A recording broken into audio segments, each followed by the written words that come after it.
কত ব্যথা কত জ্বালা সয়েছ যে তুমি, তোমারই খুনে লাল তায়েফের ভূমি।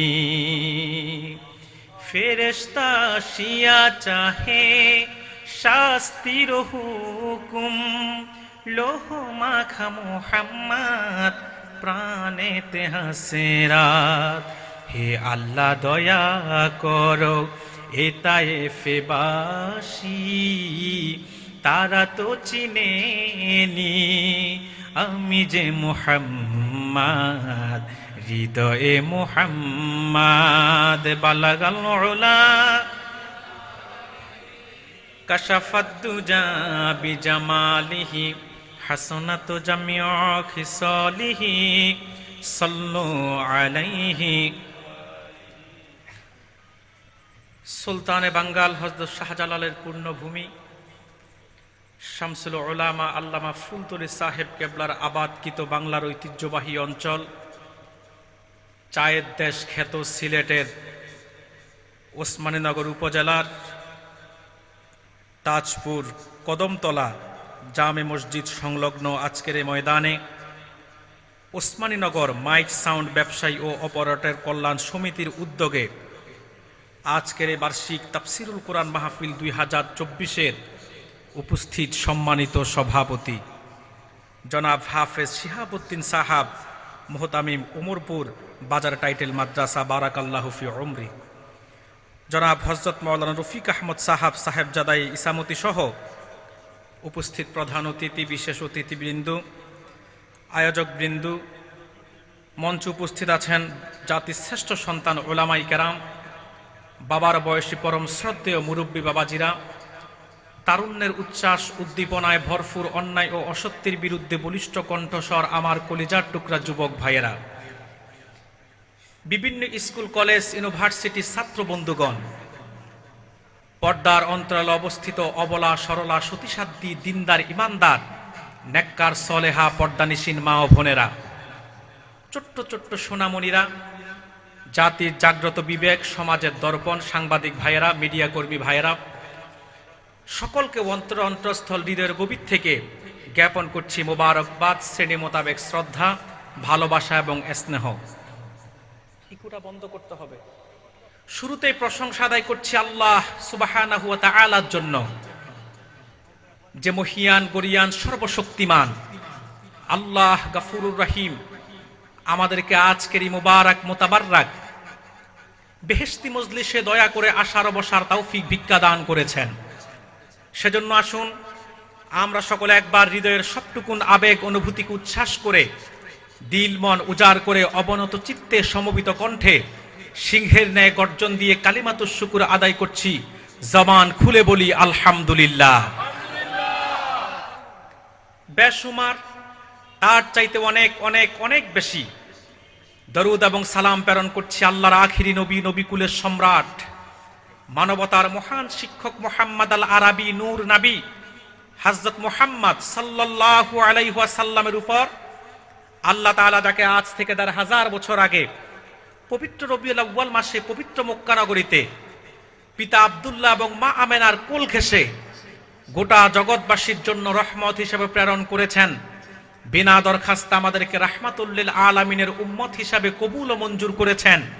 শুকরিয়া তান আমরা আরেকটি বার বলছি আলহামদুলিল্লাহ।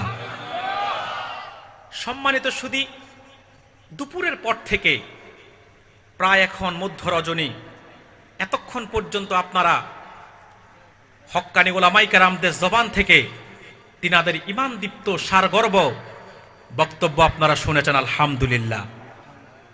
অত্যন্ত ধৈর্য সহকারে আপনারা বসে আছেন, ঠিক কিনা বলেন? এই আশাটা, এই বসাটা নিঃসন্দেহে কোনো ব্যক্তির জন্য না, এটা একমাত্র আল্লাহর কোরআনের জন্য, ঠিক কিনা বলেন? এবং মাহফিলের শেষে তাবারুকের কোনো পোটলাও নাই। তার মানে আজকে যারা বসে আছে নিঃসন্দেহে ফিউর এরা আল্লাহর কোরআনের প্রেমিক, ঠিক কিনা বলেন? অন্যান্য জায়গা তো মাহফিলের শেষে তাবারুকের ব্যবস্থা থাকে, এজন্য কোরআনের প্রেমিকরাও থাকে, আবার তাবারুকের কিছু শ্রোতাও থাকে। কিন্তু আজকে তাজপুরের এই কদমতলা পয়েন্টে ব্যবসায়ীদের উদ্যোগে যে মাহফিল, এই মাহফিলে যারা বসে আছেন, রাত 11টা বেজে গেছে, তারপরও যারা বসে আছেন এরা একজনও কোনো দুনিয়ার উদ্দেশ্য নিয়ে বসে নাই, যারাই বসে আছেন একমাত্র আল্লাহর কোরআনের জন্যই, ঠিক কিনা বলেন? আর মাহফিলটিও তাফসিরুল কোরআন মাহফিল, ঠিক কিনা বলেন? এখানে আল্লাহর কোরআন থেকে ব্যাখ্যা হবে, ঠিক কিনা? সম্মানিত সুধী, আমি কোরআনুল কারীম সূরাতুল কলম থেকে প্রথম 4টি আয়াত তেলাওয়াত করেছি। এই 4টি আয়াতের আলোকে কিছু ব্যাখ্যা আপনাদের সম্মুখে তুলে ধরবো। আমি খুশি হব যারা দাঁড়িয়ে আছেন যদি বসে যান, কারণ আপনারা সবাই আমার অত্যন্ত প্রিয় মানুষ, অনেকের চেহারাও আমি চিনি। অতএব সবাই যদি বসে যান আমি খুশি হব। আল্লাহর রাস্তে আমি অনুরোধ করতেছি আপনারা সবাই একটু বসে যান। সম্মানিত সুধী, মূল আলোচনার প্রারম্ভে ভূমিকাতে আমার ছোট্ট একটি কথা। প্রথম কথা হচ্ছে যে বাংলাদেশ তার ইতিহাসের সবচেয়ে বেশি সংকটময় মুহূর্ত পার করছে, ঠিক কিনা বলেন? বাংলাদেশে চতুর্দিকে এখন মানুষের মধ্যে আতঙ্ক বিরাজমান, ঠিক কিনা বলেন? মানুষের জানমালের নিরাপত্তা থেকে শুরু করে সবকিছুই এখন হুমকির মুখে, ঠিক কিনা বলেন? সব মিলিয়ে এই কঠিন মুহূর্তেও যে সময় মানুষগুলা আতঙ্কে সময় পার করছে, সেই সময়ও যে তাজপুরের এই ব্যবসায়ী সমিতি এত সুন্দর আল্লাহর কোরআনের মাহফিল উপহার দিয়েছে এবং আপনারা যারা উপস্থিত হতে পেরেছেন, আপনাদের পরম সৌভাগ্য ছাড়া আর কিছু নয়, ঠিক কিনা বলেন? কারণ আল্লাহর কোরআনের মাহফিলে আসতে হলে, বসতে হলে খোশ তকদির লাগে, ঠিক কিনা? কোরআনের মাহফিলের আয়োজন করতে হলে আর কোরআনের মাহফিলে গিয়ে বসতে হলে কি লাগে? খোশ কিসমত এবং ভালো তকদির লাগে, নতুবা সম্ভব হয় না। এই জন্যই তো দেখেন নাই বাংলাদেশের পরিবেশ অনুকূল হওয়ার পরেও বহু দুর্ভাগ্য আর পোড়া কপালের পক্ষে আল্লাহর কোরআনের পক্ষে অবস্থান নেওয়া সম্ভব হয় নাই, ঠিক কিনা বলেন? আপনারা দেখেছেন 5 আগস্টের পরে বাংলাদেশের বহু বিশ্ববিদ্যালয়ে, স্কুল, কলেজ, ইউনিভার্সিটিতে সিরাত মাহফিলের আয়োজন হয়েছে, দেখেন নাই? দেখেছেন। কিন্তু বুয়েটে সিরাত মাহফিলের আয়োজন করতে দেয় নাই, অনুমতি দেয় নাই, বরং উল্টা তারা পূজার অনুমতি দিয়েছে। তার মানে 5 আগস্টের পরে অনেকের কপালে হেদায়েত জুটলো, কিছু কুলাঙ্গার নাতিস আছে যাদের তকদিরে হেদায়েত জুটে নাই, তাদের কিসমত বন্ধ ছাড়া কিছু হতে পারে না, ঠিক কিনা বলেন? সম্মানিত সুধী, তো আল্লাহর কোরআনের মাহফিলে আসতে হলে, বসতে হলে খুশ কিসমত এবং তকদির ভালো ছাড়া কোনোভাবে সম্ভব হতে পারে। সম্মানিত সুধী, মনে রাখবেন আল্লাহর কোরআনের বিরুদ্ধে ইসলাম বিরোধীদের প্ররোচনা এবং ষড়যন্ত্র বিগত কালও ছিল, ভবিষ্যতেও থাকবে। যদি মনে করেন যে এত সহজে সব মিটে গেছে, এটা ভুল হবে, ঠিক কিনা বলেন? কারণ মনে রাখবেন 5 আগস্টের পরে হয়তো কিছুটা স্বাধীনতা পেয়েছেন, পূর্ণ স্বাধীনতা এখনো পান নাই, ঠিক কিনা বলেন? এখনো বাংলাদেশে আগুন জ্বলে কি জ্বলে না? এখনো মানুষ নির্যাতনের শিকার হয় কি হয় না? এখনো মানুষ জুলুমের শিকার হয় কি হয় না? বাংলাদেশে এখনো বৈষম্য আছে না নাই? তার মানে হচ্ছে গত 16 বছরে যদিও একতরফা জুলুম চলেছে, কিন্তু এখনো জুলুম বাংলাদেশে বন্ধ হয় নাই। এক জালেম বিদায় নিয়েছে, বহু জন আরো জালেমের রূপ নিয়েছে বাংলাদেশে, ঠিক কিনা বলেন? ততদিন পর্যন্ত বাংলাদেশের অত্যাচার জুলুম থেকে মানুষ নিরাপত্তা লাভ করতে পারবে না, ততদিন পর্যন্ত যতদিন পর্যন্ত খেলাফত আলা মিনহাজুন নবুওয়া, নবুয়তের আদলে বাংলাদেশে খেলাফত ব্যবস্থা আর আল্লাহর কোরআনের রাজ কায়েম হবে না, ততদিন পর্যন্ত কারো পক্ষে এই দেশের মানুষদেরকে অন্যায়, অত্যাচার, রক্তপাত, সহিংসতা, হানাহানি, কাটাকাটি, জুলুম মুক্ত, বৈষম্য মুক্ত একটি সমাজ কোরআনের রাজ কায়েম হওয়া ব্যতীত কেউ উপহার দিতে পারবে না। এক জালেম গিয়েছে, আরো বহু জালেম আসতেই থাকবে, ঠিক কিনা বলেন? সম্মানিত সুধী, এই জন্য আল্লাহর কোরআনের পক্ষে অবস্থান নিতে, আল্লাহর কোরআনের মাহফিলের আয়োজন করতে, আল্লাহর কোরআনের মাহফিলের বসতে খুশ কিসমত লাগে, তকদিরটা ভালো হতে হয়, ঠিক কিনা বলেন? আজকে যাদের তকদির ভালো, যাদের কিসমতটা খুশ কিসমত, তারাই আজকে আল্লাহর কোরআনের মাহফিলে আসতে পেরেছেন, বসতে পেরেছেন, ঠিক কিনা বলেন? আসুন আমরা কিছু সময় এখন আল্লাহর কোরআন থেকে কিছু ব্যাখ্যা শুনবো ইনশাআল্লাহ। আপনারা কি ওয়াজ শুনবেন না আওয়াজ শুনবেন? কি কোরআন হাদিসের ব্যাখ্যা শুনবেন না গল্প কিচ্ছা কাহিনী শুনবেন? এখন তো বাংলাদেশে বহু জায়গায় তাফসিরুল কোরআন মাহফিলের নামে বলেন আর ওয়াজ মাহফিলের নামে অধিকাংশ জায়গায় কিচ্ছা কাহিনী হয়, গল্প হয়, লাইলির কিচ্ছা, মজনুর কিচ্ছা, উমুকের কিচ্ছা, কে বট গাছ উঠছে, কে তাল গাছ উঠছে, কে পানের উপর দিয়ে হেঁটে গেছে।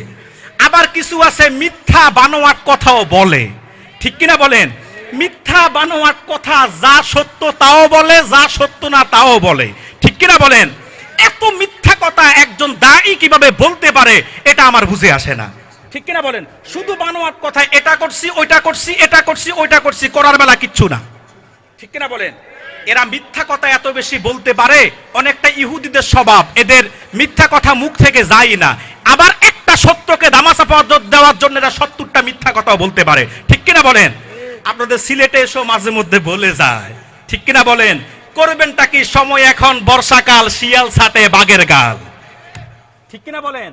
সময় এখন বর্ষাকাল, শিয়াল ছাটে বাঘের গাল। এই জন্য আপনাদের সিলেটে এসো দুঃসাহস দেখে মিথ্যা বানোয়াট কথা বলে আপনাদেরকে ধোকা দিয়ে বোকা বানানো, কিন্তু আপনারা তো বোকা নয়, ঠিক কিনা বলেন? সিলেটের মানুষের বিবেক সুসম্পন্ন, সিলেটের মানুষ সবকিছু বুঝে জানে, কিন্তু অনেক সময় হয়তো প্রকাশ করে না, কারণ বাইশিরের নাম সবাই জানে কিন্তু মুখে নেয় না, ঠিক কিনা বলেন? আপনারা কি ওয়াজ শুনবেন না আওয়াজ শুনবেন? আলহামদুলিল্লাহ, আল্লাহ আমাদেরকে বলার এবং শোনার তৌফিক দিক, বলি আল্লাহুম্মা আমিন। আমি তেলাওয়াত করেছি কোরআনুল কারীম সূরাতুল কলাম থেকে। বলুন কোন সূরা? আমার সাথে কিন্তু কথা বলতে হবে।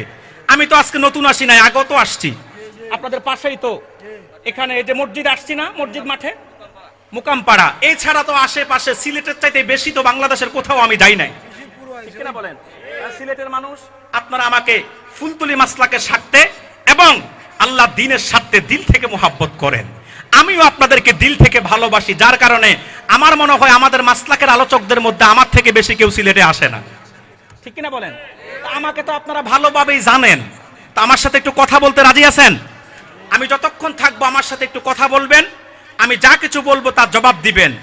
আর একটি রিকোয়েস্ট করব, আমি আপনাদের ভাই মুসাফির দূর থেকে এসেছি, আমরা দুরূদ সালাম পরে মোনাজাত করব, তার আগে কেউ বিদায় নিতে পারবেন না। আমি কুমিল্লা থেকে আসছি, রওনা দিলে কি বাড়িতে আগে আপনি যাবেন না আমি যাব? কথা বলে না, আপনারা যাবেন না?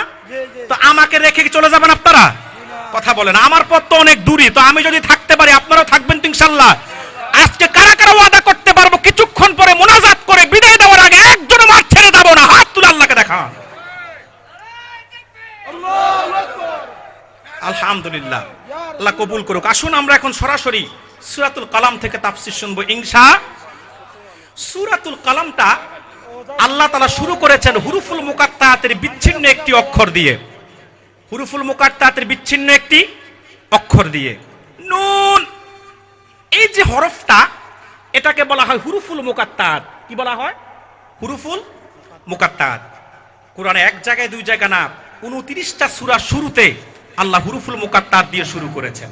সুবহানাল্লাহ বলবেন না? ভাইয়েরা আমার, আল্লাহর কোরআনের 29টি সূরা আল্লাহ হুরুফুল মুকাত্তাত দিয়ে শুরু করেছেন।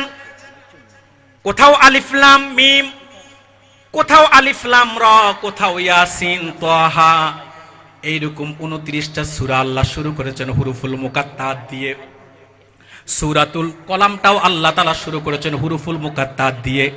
এই হুরুফুল মুকাত্তাতের অক্ষরগুলোর অর্থ কেউ জানে না, সব মুফাসসির একমত, আল্লাহু আ'লামু বিমুরাদিহি বিযালিক। এই যে হুরুফুল মুকাত্তাত, এগুলোর অর্থ আল্লাহ ছাড়া কেউ জানে না, একমাত্র জানে কে? সব মুফাসসির একমত, এগুলো আল্লাহই ভালো জানে। তবে আমরা যারা আহলুস সুন্নাত ওয়াল জামাতের অনুসারী, আমরা বলি আল্লাহ ভালো জানেন, আল্লাহর রাসূলও জানতেন। কারণ যদি বলা হয় যে রাসূলুল্লাহ জানতেন না, তাহলে বলতে হবে যে অক্ষরগুলো অনর্থক আল্লাহ নাজিল করছে, ঠিক কিনা বলেন? এটা ছিল আল্লাহ এবং তার হাবিবের মধ্যে গোপন কথোপকথন, বান্দা জানুক সেটা আল্লাহ চান নাই, বিদায় আল্লাহ তাআলা গোপন করেছেন। দুনিয়ার কোনো মানুষ এগুলোর অর্থ ব্যাখ্যা করতে জানে না, পারে না, একমাত্র আল্লাহ এবং তার হাবিব জানে। এই হুরুফুল মুকাত্তাত দিয়ে সূরাতুল কলম আল্লাহ শুরু করে এবার আল্লাহ দুটি কসম করেছেন। আল্লাহ তাআলা বলেন ওয়াল কলামি ওয়া মা ইয়াসতুরুন। আল্লাহ বলেন শপথ কলমের, আর কলম দ্বারা যা লিপিবদ্ধ হয়েছে সেই বিষয়ে। কয়টা কসম করছে আল্লাহ? দুইটা কসম।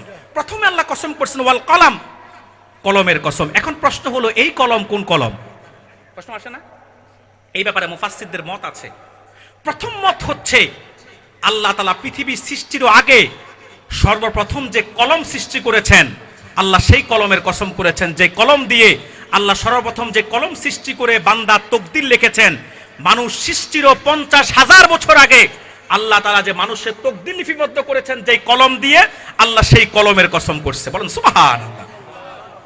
আবার কিছু সংখ্যক মুফাসসিরের মত, পৃথিবী সৃষ্টির পূর্বে এবং পৃথিবীর সৃষ্টির সূচনা থেকে কিয়ামত এই আদ অবধি পর্যন্ত যত কলম এই পৃথিবীতে সৃষ্টি হয়েছে এবং কিয়ামত পর্যন্ত হবে, আল্লাহ তাআলা এখানে সব কলমের কসম করেছেন। এরপর আল্লাহ দ্বিতীয় কসম করেন ওমা ইয়াসতুরুন, এবং কলম দ্বারা যে বিষয়গুলো লিপিবদ্ধ করা হয়েছে সেই বিষয়ের কসম। তার মানে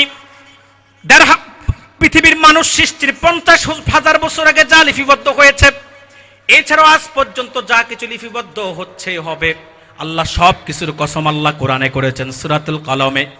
এই দুইটা কসম করে আল্লাহ তাআলা এবার জবাবে কসমে আল্লাহ তাআলা জবাব দেন। আল্লাহ তাআলা বলেন মা আনতা বিনি'মাতি রাব্বিকা বিমাজনুন। হাবিব, আপনার রবের দয়ায় আপনি পাগল নয়, আপনি উম্মাদ নয়। সুবহানাল্লাহ বলবেন না? আল্লাহ বলে হাবিব আপনার রবের দয়ায় আপনি পাগল নয়, আপনি উম্মাদ নয়। প্রশ্ন হলো আল্লাহ আয়াত কেন নাজিল করলেন? প্রশ্ন আসে না? 1,500 বছর আগের প্রেক্ষাপটের কারণে আল্লাহ আয়াত নাজিল করলেন, কারণ 1,500 বছর আগে আল্লাহর হাবিবকে কাফেররা পাগল বলতো কি বলতো না? কথা বলছেন না কেন? বলতো। কারণ মনে রাখবেন রাসূলুল্লাহ সাল্লাল্লাহু আলাইহি সাল্লামের জীবনের যে ফাট আছে, 40 বছর আগ পর্যন্ত কাফেরদের কাছে আল্লাহর হাবিবের অবস্থান ছিল একরকম। আজ 40 বছর বয়সে যখন নবুয়তের প্রকাশ ঘটলো, এবার কাফেরদের কাছে রাসূলুল্লাহর অবস্থান আরেক রকম। আপনারা জানেন আল্লাহর হাবিবের জীবনটা দুইটা ভাবে বিভক্ত। নবুয়ত প্রকাশের আগ পর্যন্ত একরকম ছিল, আর নবুয়তের প্রকাশের পর থেকে 23 বছর আরেক রকম। আবার এই 23 বছরের তার মধ্যে দুই ভাগ, একটা হলো মাক্কি জীবন আর একটা হলো মাদানী জীবন। কথা কি বুঝতেছেন আমার? রাসূলুল্লাহর জীবন প্রথমত কয় ভাগ? দুই ভাগ। একটা হচ্ছে 40-এর আগের আর একটা হচ্ছে 40-এর পরের। 40-এর পরের জিন্দেগিটা আবার দুই ভাগে বিভক্ত, এক অংশ হচ্ছে মাক্কি জীবন আর এক অংশ হচ্ছে মাদানী জীবন। ভাইয়েরা আমার, এই পৃথিবীর মধ্যে যখন জাহালাত অন্ধকারাচ্ছন্ন ছিল, মানুষের মধ্যে মনুষ্যত্ব ছিল না, জোর যার ছিল, মূল্যক তার ছিল, নাঙ্গল যার ছিল, জমি তার ছিল, মানুষ নির্যাতনের শিকার হতো, নিপীড়নের শিকার হতো, জুলুমের শিকার হতো, জীবন্ত কন্যা সন্তানদেরকে মাটির নিচে ফুতে ফেলা হতো। এমন একটি যুগ, যে যুগের মধ্যে মানুষের মধ্যে মনুষ্যত্ব ছিল না, ওই যুগের মানুষের চাইতে বড় বড় কোনো মানুষ ছিল না। সেই যুগের মানুষের অবস্থা দেখে সেই যুগটাকে আখ্যায়িত করা হতো জাহিলি যুগ হিসাবে। সেই যুগে 570 খ্রিস্টাব্দে মক্কার আব্দুল মুত্তালিবের বংশে, কুরাইশ বংশে, হাশিমি বংশে আব্দুল মুত্তালিবের ঘরের মধ্যে আব্দুল্লাহ এবং মা আমেনার ওরস থেকে, মা আমেনার রহম থেকে যে নূরের পুত্তুলে আল্লাহ তাআলা দুনিয়াতে পাঠিয়েছেন মুহাম্মদুর রাসূলুল্লাহ, যার আগমন থেকে 40 বছর পর্যন্ত কাফেরদের অনেক ভালোবাসা তিনি পেয়েছে, যে ভালোবাসা পাওয়ার ক্ষেত্রে বিন্দু পরিমাণও কমতি ছিল না। এত ভালোবাসা তিনি কাফেরদের পেয়েছে, আরবের কাফেররা এক বাক্যে বলতো মুহাম্মদ আল আমিন। তার চাইতে ভালো মানুষ আর একজন আরবে নাই, তার চাইতে উন্নত চরিত্রের একজন মানুষ আরবে নাই। এত আদর করত, এত স্নেহ করত, কখনো মুহাম্মদুর রাসূলুল্লাহর গায়ে একটা কাটার আঘাতও তারা লাগতে দেয় নাই। কিন্তু 40 বছর বয়সে হেরা পর্বতের গুহায় আল্লাহর হাবিব যখন ধ্যানে যেতেন, ধ্যানরত অবস্থায় রাসূলুল্লাহর উপর যখন জিবরিল আল্লাহর পক্ষ থেকে ওহী নিয়ে আসলেন, ঐশী গ্রন্থ আল কোরআন, ইকরা বিসমি রব্বিক, কথা বলছেন না কেন? পড়ুন মুহাম্মদ সাল্লাল্লাহু আলাইহি ওয়াসাল্লাম, পড়ুন আপনার রবের নামে। ওহী আসল, নবুয়তের প্রকাশ ঘটলো। রাসূলুল্লাহ এক আল্লাহর পথে যখন দাওয়াত দেওয়া শুরু করলো, এতদিন যারা ছিল রাসূলুল্লাহর বন্ধু, এখন হয়ে গেল তারা আল্লাহর হাবিবের শত্রু। এতদিন পর্যন্ত রাসূলুল্লাহ এক আল্লাহর পথে মানুষকে আহ্বান করেন নাই, কোরআনের আহ্বান মানুষের কাছে, কোরআনের দাওয়াত পৌঁছান নাই, যার কারণে রাসূলুল্লাহকে এতদিন পর্যন্ত সবাই বলেছে ভালো মানুষ। মুহাম্মদের চাইতে উন্নত চরিত্রের কেউ নাই, তার আদর যত্নের অভাবও ছিল না। যখন রাসূলুল্লাহ এক আল্লাহর পথে আহ্বান করা শুরু করলেন, লা ইলাহা ইল্লাল্লাহ দাওয়াত যখন দেওয়া শুরু করলেন, আর কোরআনের দাওয়াত যখন দেওয়া শুরু করলেন, এতদিন যারা বলতো মুহাম্মদ ভালো মানুষ, এখন তারা বলে মুহাম্মদ পাগল। নাউজুবিল্লাহ বলবেন না? মনে রাখবেন মুসলমান, আপনি কি এই কথা থেকে এই আলোচনা থেকে এটা বলবেন যে রাসূল 40 বছরের আগে নবী ছিল না 40 বছরের পরে নবী হয়েছে? কথা বলে না। বাংলাদেশে কিছু পথভ্রষ্ট লোক আছে, এরা বলে থাকে যে আল্লাহর হাবিব 40-এর আগে নবী ছিল না 40-এর পরে নবী। নাউজুবিল্লাহ বলবেন না? শুধু এটাও না, তারা বলে রাসূলুল্লাহ 40-এর আগে কোরআন সুন্নাহর পথ চিনত না, রাসূলুল্লাহ 40 বছর আগে পথভ্রষ্ট ছিল, আল্লাহ তিনাকে সঠিক পথ দেখাইছে। নাউজুবিল্লাহ বলেন। এই ভুলভাল ব্যাখ্যা দিয়ে মানুষের ঈমান নষ্ট করে দিচ্ছে এই ভণ্ড লোকগুলা। মনে রাখবেন, রাসূলুল্লাহর নবুয়ত 40 বছরের প্রকাশ হয়েছে, তার মানে এই না রাসূল 40-এর আগে নবী ছিলেন না। রাসূলুল্লাহ সাল্লাল্লাহু আলাইহি সাল্লাম তখনও নবী যখন আদম অস্তিত্ব লাভ করেন নাই। আল্লাহর হাবিবকে প্রশ্ন করেছে, হুজুর মাতা কুনতা নাবিয়্যা, আপনি কখন থেকে নবী? আল্লাহর হাবিব বলল, ওয়া আদামু বাইনার রূহি ওয়াল জাসাদ, আদমের দেহ এক জায়গায়, রূহ আর এক জায়গায়, অর্থাৎ আদম এখন অস্তিত্ব লাভ করে নাই, তখনও আমি কি নবী। সুবহানাল্লাহ বলেন। অন্য রাওয়ায়াতে আছে ওয়া আদামু বাইনাল মা'i ওয়াত তিন, আদম যখন মাটি এবং পানির মধ্যে গড়াগড়ি খাচ্ছে তখনও মুহাম্মদুর রাসূলুল্লাহ আল্লাহর দরবারে নবী। সুবহানাল্লাহ। তিনি যে নবী এটা আল্লাহ তাকদীর লিখেছেন আদম সৃষ্টির 14,000 বছর আগে, তিনার নবুয়তটা আল্লাহ প্রকাশ করেছেন 40 বছর বয়সে। সুবহানাল্লাহ। তো 40 বছর আগে যারা রাসূলকে বলতো ভালো মানুষ, 40 বছর পর থেকে এরা রাসূলকে বলা শুরু করছে পাগল। এখন প্রশ্ন হলো, কাফেররা রাসূলুল্লাহকে পাগল বলতেন কেন? প্রশ্ন আসে না? কথা বলে না। প্রশ্ন আসে কিনা? অনেকগুলা কারণ আমি পেয়েছি। তার প্রথম কারণ হচ্ছে রাসূলুল্লাহকে যে কাফেররা পাগল বলতে, এটার কোনো কারণই ছিল না। এটা হচ্ছে প্রথম কারণ। দেখবেন কিছু মানুষ আছে কোনো কারণ ছাড়াই মানুষের বিরোধিতা করে, আছে না? কোনো কারণ ছাড়াই কি করে? বিরোধিতা করে। ঠিক আল্লাহর হাবিবকে যে কয়েক কারণে কাফেররা পাগল বলতো, তার প্রথম কারণ কোনো কারণ ছিল না। ভাইয়েরা আমার, দ্বিতীয় যেই কারণে কাফেররা আল্লাহর হাবিবকে পাগল বলতো সেটা হচ্ছে প্রত্যেকটা নবীকেই তার যুগের মানুষরা, তার এলাকার মানুষরা, তার পাড়ার মানুষরা পাগল বলতো, জাদুকর বলতো। আল্লাহর পক্ষ থেকে যত নবী রাসূল এসেছেন সব নবী রাসূলকে তার এলাকাবাসী, পাড়া প্রতিবেশীরা বলতো পাগল এবং জাদুকর। নাউজুবিল্লাহ বলবেন না? এটা হচ্ছে এলাকাবাসীদের স্বভাব। আল্লাহর হাবিবকে এই জন্য কাফেররা বলতো পাগল, কারণ তার এলাকার লোকরা পাগল বলবে, এটা তাদের আদত, তাদের অভ্যাস, এটা সব নবীকে বলেছে। রাসূলুল্লাহকে দ্বিতীয় যেই কারণে কাফেররা বলতো পাগল সেটা হচ্ছে এলাকার লোক হিসাবে। তৃতীয় যেই কারণে কাফেররা আল্লাহর হাবিবকে পাগল বলতো সেটা হচ্ছে ১৫০০ বছর আগে রাসূলুল্লাহর উপর যখন ওহী নাজিল হতো তখন রাসূলুল্লাহর মধ্যে একটা বিদ্রূপ পরিবেশ তৈরি হতো, অবস্থা তৈরি হতো। আল্লাহর হাবিব সাল্লাল্লাহু আলাইহি সাল্লামের মধ্যে একটা ব্যতিক্রম অবস্থা তৈরি হতো। ওহী এত ওজন ভারী বস্তু, হাদিস সাক্ষী, তাফসীর সাক্ষী। আল্লাহর হাবিবের উপর যখন ওহী নাজিল হতো, হুজুর যদি উষ্ঠির পিঠে বসা থাকতেন, ওহীর ওজনে উষ্ঠিটা বসে যেত এবং রাসূলুল্লাহ ঘামিয়ে যেত। রাসূলুল্লাহর মধ্যে একটা ব্যতিক্রম পরিস্থিতি তৈরি হতো। এই দৃশ্য দেখে কাফেররা বলতো মুহাম্মদ পাগল হয়ে গেছে। নাউজুবিল্লাহ বলেন। এটা কত নম্বর কারণ? 3। চতুর্থত যেই কারণে আল্লাহর হাবিবকে কাফেররা বলতো পাগল, কারণ ১৫০০ বছর আগে রাসূলুল্লাহ যখন কালিমার দাওয়াত দেওয়া শুরু করলেন, কোরআনের পথে মানুষদেরকে আহ্বান করলেন, তখন রাসূলুল্লাহর দলে কি লোক বেশি ছিল না কম ছিল? জোরে বলেন। কম ছিল। আমি বিষয়টাকে সহজে বুঝাই। এই যে আপনারা এখানে অসংখ্য লোক বসা, আপনারা সবাই এক মানসিকতার লোক, এক মানহাজের লোক, এক মাযহাবের লোক। আমি একজন ব্যতিক্রম।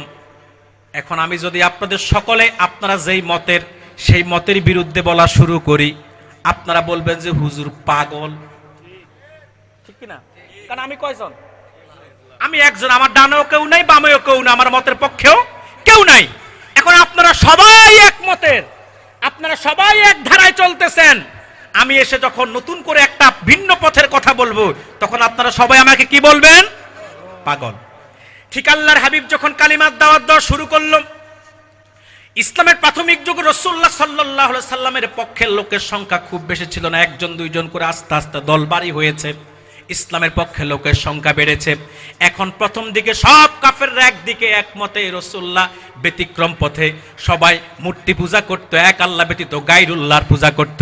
কিন্তু আল্লাহর হাবিব বলল লা ইলাহা ইল্লাল্লাহ, আল্লাহ ছাড়া কোনো মাবুদ নাই। রাসূলুল্লাহ যখন এক আল্লাহর পথে ব্যতিক্রম দ্বারায় আহ্বান শুরু করলো, ভিন্ন পথে কালিমার দাওয়াত দেওয়া শুরু করলো, এবার সব মতের লোকগুলো ঐক্যবদ্ধ হয়ে বলল মুহাম্মদ পাগল। নাউজুবিল্লাহ বলবেন না? এটা হচ্ছে চতুর্থ কারণ। পঞ্চম যেই কারণ রাসূলুল্লাহকে কাফেররা পাগল বলতো, সেটা হলো আল্লাহ হাবিব সাল্লাল্লাহু আলাইহি সাল্লামের দাওয়াতির কাজে যে সমস্ত সাহাবায়ে কেরামরা অংশগ্রহণ করেছেন, এক এক করে যে সমস্ত সাহাবায়ে কেরামরা দ্বীনের ঝান্ডাকে আঁকড়িয়ে ধরেছেন, সেই সাহাবায়ে কেরাম যখন দ্বীনের পথে আসা শুরু করলো, আল্লাহ হাবিব সাল্লাল্লাহু আলাইহি সাল্লাম সেই সাহাবায়ে কেরামদেরকে যখন দ্বীনের দাওয়াত দেওয়া শুরু করলো, এই সাহাবীদেরকে কাফেররা নির্যাতন করতে লাগলো, নিপীড়ন করতে লাগলো, তাদের সম্পদ তাদের থেকে কেড়ে নিতে লাগলো, তাদেরকে আঘাত করতে লাগলো। শুধু তাই না, তাদের জীবনকে পর্যন্ত ছিনিয়ে নিচ্ছে। কিন্তু সাহাবায়ে কেরাম হাসি মুখে জীবন দিতে রাজি, কিন্তু রাসূলুল্লাহর নূরের কদম ছাড়তে রাজি নাই। যেখানে মানুষ সব ছাড়তে রাজি কিন্তু জীবন দিতে রাজি নাই, সেখানে যে সাহাবীরা ইসলাম গ্রহণ করে এরা মৃত্যুকে হাসি মুখে গ্রহণ করতে রাজি, তারপরে ঈমান ছাড়তে রাজি নেই। এই দৃশ্য দেখে কাফেররা বলল যে মুহাম্মদ পাগল, তার অনুসারীরাও পাগল। নাউজুবিল্লাহ বলবেন না? কারণ সাহাবায়ে কেরাম রাসূলুল্লাহকে দ্বীন গ্রহণ করার পরে এমন ভালোবেসেছেন, রাসূলুল্লাহর ভালোবাসার উপরে তারা কোনো কিছুকে প্রাধান্য দেয় নাই। হাসি মুখে সম্পদ ত্যাগ করছেন, হাসি মুখে জীবন দিয়ে দিয়েছেন, তারপরে ইসলাম ত্যাগ করেন নাই, রাসূলুল্লাহর কদম ছাড়েন নাই। কেমন ভালোবেসেছেন রাসূলুল্লাহকে সাহাবায়ে কেরাম, হাদিস সাক্ষী। ইসলাম গ্রহণের পূর্বে হযরত আম্মার, ইয়াসির এবং হযরত সুমাইয়া তিনজনে ছিল একই পরিবারের। ইয়াসির ছিল পিতা, সুমাইয়া ছিল মা, আর তাদের কলিজার টুকরা সন্তান ছিল হযরত আম্মার। ইয়াসিরকে কাফেররা শহীদ করেছে, সুমাইয়াকে কাবার চত্বরে শহীদ করেছে কাফেররা। সুমাইয়ার লজ্জাস্থান উলঙ্গ করে বর্ম পর্যন্ত কাফেররা প্রবেশ করিয়ে দিয়েছে, নির্যাতন করেছে সুমাইয়াকে, ঈমান থেকে দূরে সরাতে পারে না। সুমাইয়াও শাহাদাত বরণ করল। তাদের কলিজার টুকরা সন্তান আম্মারকে এবার কাবার চত্বরে কাফেররা দেহের মধ্যে আগুন ধরিয়ে দিল। আপনি আমি আগুন দেখলে বলতাম চাচা আপনা যান বাঁচা, মুহাম্মদের দ্বীন নিয়ে মুহাম্মদ থাকুক, আমি নিজের জীবন বাঁচাই। কিন্তু সাহাবায়ে কেরাম তা করেন নাই। হযরতে আম্মার হাসি মুখে আগুনকে গ্রহণ করতে রাজি। আবু জাহেল আম্মারের দেহের মধ্যে কাবার চত্বরে আগুন ধরিয়ে দিল, ধাউ ধাউ করে আগুন জ্বলছে, কোন সাহাবী বয়তে কাছে যায় না। এই খবর চলে গেল রাসূলুল্লাহর নূরের কদমে। আল্লাহর হাবিব দৌড়িয়ে আসলেন কাবার চত্বরে, দেখলেন আম্মারের দেহের মধ্যে ধাউ ধাউ করে আগুন জ্বলছে। আল্লাহর হাবিব এবার আগুনকে ধমক দিলেন, ইয়া নারু কুনি বারদান ওয়া সালামান আলা আম্মারিন কামা কুনতি আলা ইব্রাহিম। আল্লাহর হাবিব আগুন